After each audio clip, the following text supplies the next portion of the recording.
بسم اللہ الرحمن الرحیم۔ اللہ کے نام سے جو بڑا مہربان نہایت رحم والا ہے۔ فلا اقسم بمواقع النجوم وإنه لقسم لو تعلمون عظیم۔ So now we discuss about effects.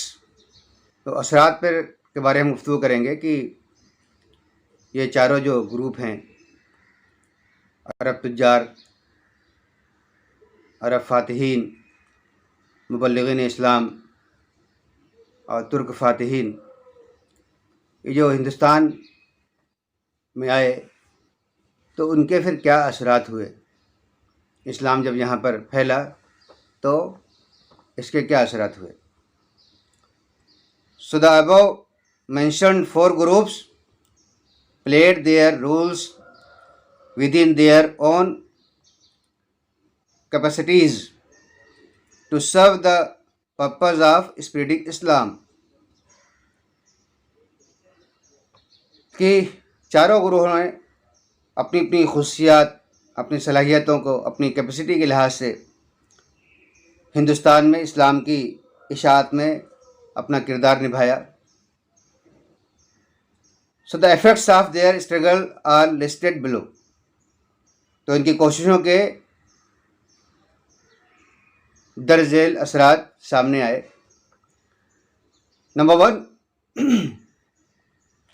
the truth of oneness of Allah was brought to the Indian subcontinent, which otherwise was totally immersed in the darkness of idol worship and associating partners with Allah. With the arrival of the truth, millions of people accepted Islam and many parts become dominated by Muslims. کہ ہندوستان کے اندر جو بت پرستی اور توہم پرستی کا مرکز تھا، یہاں توحید کی روشنی پھیلی، لاکھوں انسانوں نے اسلام قبول کیا اور بہت سے علاقے مسلم اکثریتی علاقے بن گئے۔ پوری دنیا کے اندر سب سے زیادہ جو بت پرستی پائی جاتی ہے اسی ملک کے اندر پائی جاتی ہے۔ 33 کروڑ دیوی دیوتاؤں کی پوجا۔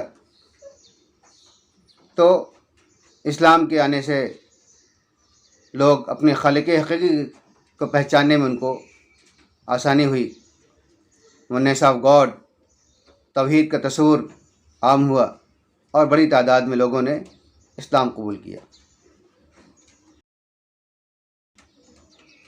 Number 2، the concept of oneness of God and equality of humanity preached by Islam became so popular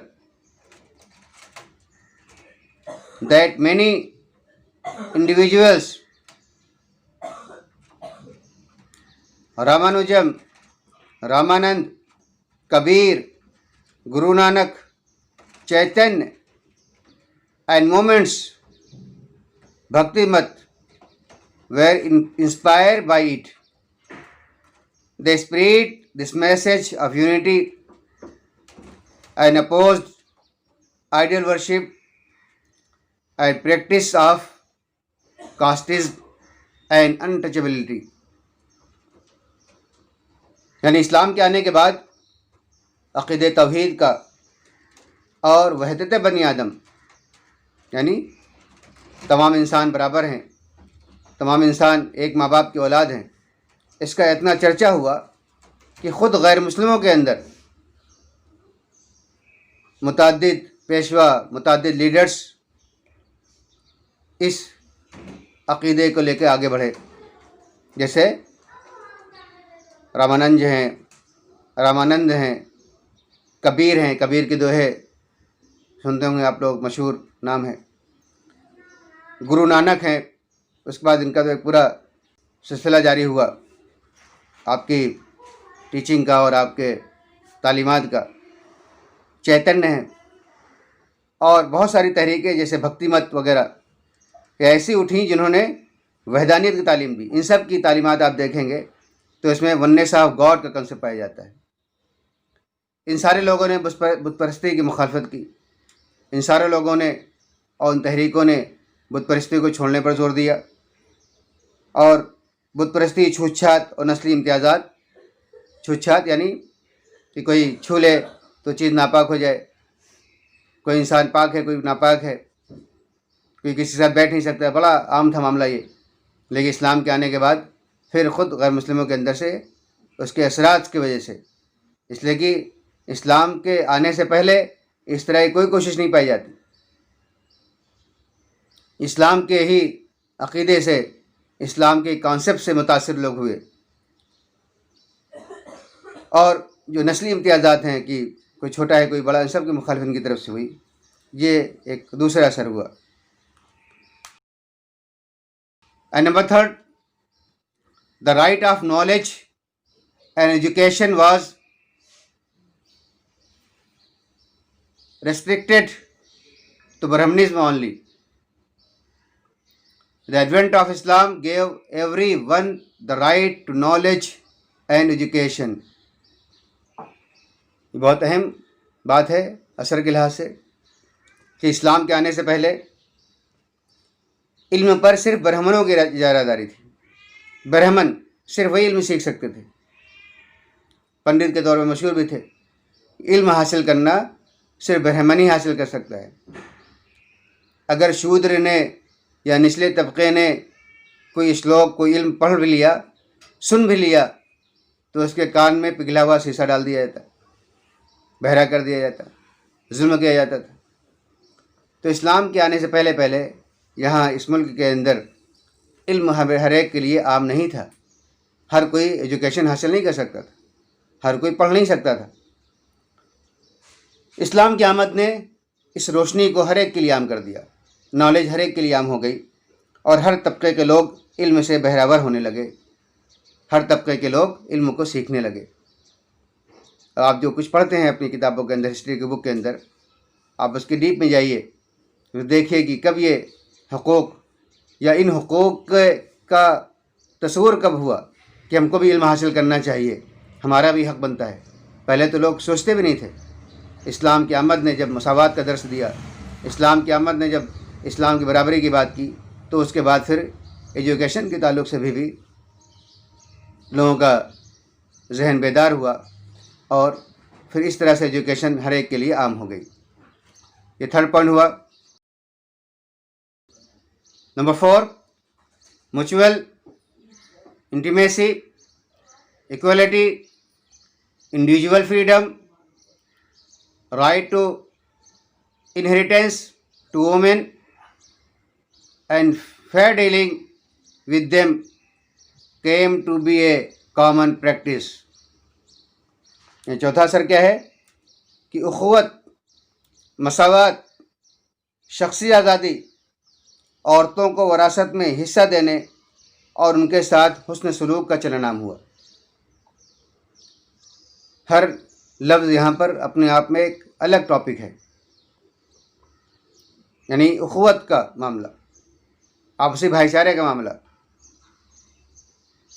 پہلے تو یہاں پر ملیستھا کا سسٹم لاگو تھا. کوئی اونچا ہے کوئی نیچا ہے، کوئی بڑا ہے کوئی چھوٹا ہے، اور آپس میں جو انسان ہونے کے تعلق سے تمام لوگ بحیثیت انسان برابر ہیں، اس کا کوئی کنسیپٹ نہیں تھا. تو اسلام کے آنے کے بعد یہ اثر عام ہوا کہ انسان کے لحاظ سے سب آپس میں بھائی ہیں، اخوت و تصور عام ہوا. پھر اخوت و مساوات کے ساتھ شخصی آزادی. لوگ پہلے ایک دوسرے کے ماتحتی زندگی گزارتے تھے، نہ کہہ کر کے بھی ایک بدترین قسم کی غلامی کا دور تھا. لیکن اسلام کے اثرات نے شخصی آزادی دی کہ بھائی ہماری اپنی مرضی، ہماری اپنے فیصلے وہ اس کے ذریعے سے انسان یہاں جی سکتا ہے۔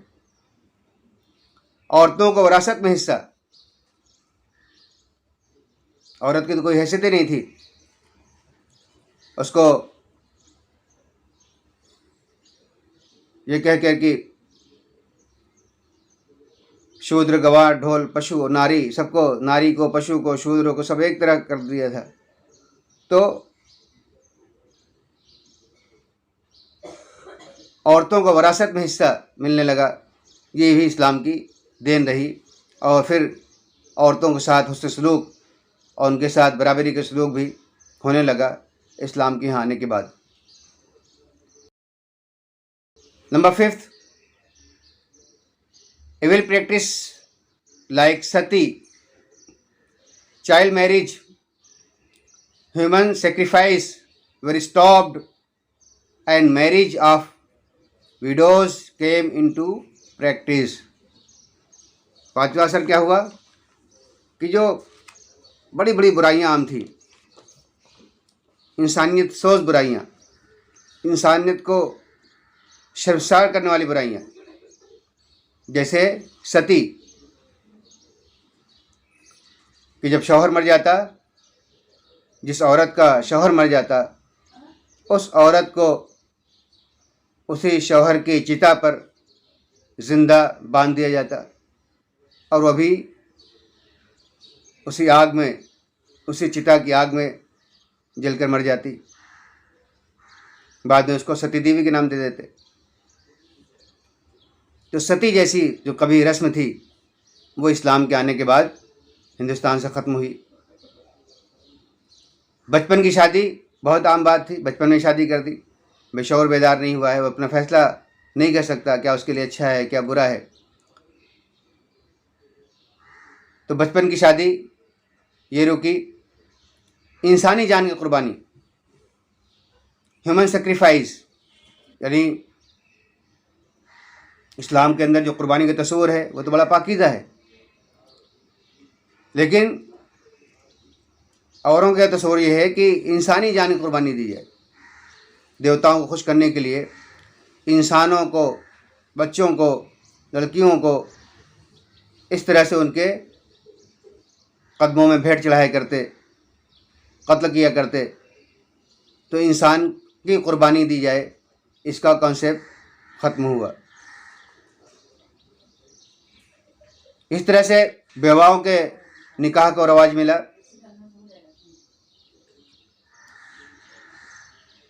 ویڈوز، جیسا کہ بتایا کہ کوئی عورت جس کا شوہر مر جاتا ہے تو اس کو ویڈو کہتے ہیں، بیوہ کہتے ہیں۔ تو رواج تو یہ تھا کہ وہ جو جل مرے، دوسری شادی کا کوئی کانسیپٹ ہی نہیں تھا کہ بیوہ کی دوسری شادی بھی ہو سکتی ہے۔ تو اسلام کے آنے کے بعد اس کے اثرات سے بیواؤں کے نکاح کو رواج ملا اور ان کی شادیاں ممکن ہو سکیں۔ یہ تو ہوئے پانچویں اثرات۔ Number 6، there was an improvement in the social etiquettes like full body clothing, eating together, and civilized methods of living were adopted۔ یعنی جو سوشل آداب ہیں، سوشل جو ایٹیکیوٹس ہیں، وہ بہت سارے ان میں کے اندر اصلاحات ہوئی، ان کے اندر تبدیلیاں ہوئیں، امپرومنٹ ہوا۔ جیسے فل باڈی کلوتھنگ، ستر پوشی عام ہوئی۔ عام طور سے وہ کوئی بھی کپڑا لپیٹ لیا، باقی بدن کا حصہ کھلا ہوا ہے۔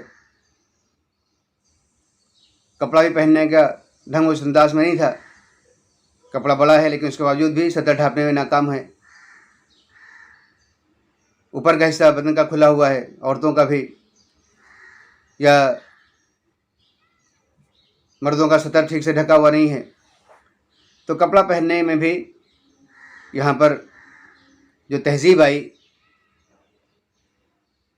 کہ کپڑا کس انداز میں اور کس تہذیب کے ساتھ پہنا جائے، وہ تصور اسلام نے دیا۔ مل جل کر کھانا کھانے کا رواج ہوا. اب ظاہر بھائی بات سمجھ سکتے ہیں کہ جہاں پر چھوا چھات کا تصور پایا جائے وہاں پر مل بیٹھ کے کھانے کیسے تصور آ سکتا تھا. تو اسلام کے تصور مساوات نے مل بیٹھ کے کھانے کا کانسیپٹ دیا. تو عادت و اطوار کے اندر تہذیب آئی، شائستگی آئی، لوگ سویلائزڈ ہوئے اسلام کے آنے کے بعد.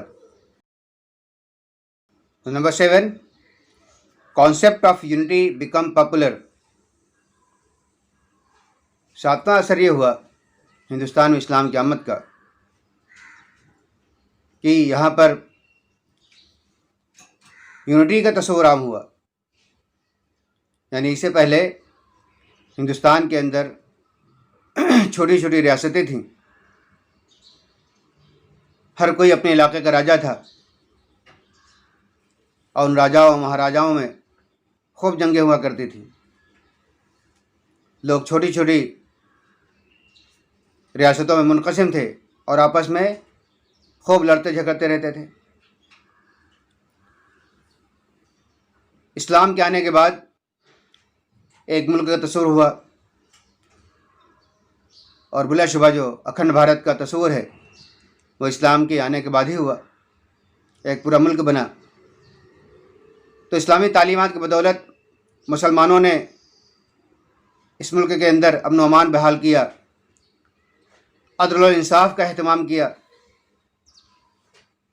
لوگوں کے ساتھ عدل کیا، انصاف کیا، اور ایک مرکزی نظام کے تحت، ایک سینٹرل گورنمنٹ کے تحت ان کو تابع کر کے سب کو ایک لڑی میں پرو دیا، جس سے یہ گنگیت بڑھی، وحدانیت بڑھی، ایک ساتھ رہنے اور جینے کا سلیقہ آیا، اور ایک باہمی قوت میں اضافہ ہوا، ایک پوری قوت بنی، ایک ملکی قوت بنی. تو یہ جو کچھ اثرات تھے جن کے بارے میں ہم نے ڈسکس کیا ہے، اثرات تو اور بہت زیادہ ہیں، لیکن یہاں پر ان شارٹ 7 پوائنٹس ڈسکس کیے گئے. تو آج ہمارا یہ لیسن ختم ہو رہا ہے کہ ہندوستان میں اسلام کی آمد کیسے ہوئی، وہ کون سے 4 گروپ تھے جن کے آمد کے بعد اسلام یہاں ہندوستان میں پہنچا، اور پھر ان کے اثرات کیا ہوئے، کس گروپ کا کیا اثر پڑا، اور پھر آخری تک ان شارٹ ہم نے یہ باتیں معلوم کی. تاریخ، ہسٹری ایک بہت اہم موضوع ہوا کرتا ہے. جو قوم اپنی تاریخ بھول جاتی ہے وہ قوم دنیا سے مٹا دی جاتی ہے. آج ہمیں ضرورت ہے کہ ہم اپنی ہسٹری کو، اپنی تاریخ کو جاننے کی کوشش کریں، اس کی اسٹڈی کریں، اس کا مطالعہ کریں، اور اس کو دو لوگوں کو بھی بتائیں، اور اس کے ذریعے حوصلہ اور جذبہ بھی حاصل کریں. اللہ سے دعا ہے کہ ہمیں بہترین نالج عطا فرمائے، بہترین علم عطا فرمائے. اقول قولی ھذا واستغفر اللہ لی ولکم اجمعین، وآخر دعوانا الحمد للہ رب العالمین. السلام علیکم ورحمۃ اللہ وبرکاتہ. دعواهم فيها سبحانك اللهم وتحيتهم فيها سلام وآخر دعواهم أن الحمد لله رب العالمين.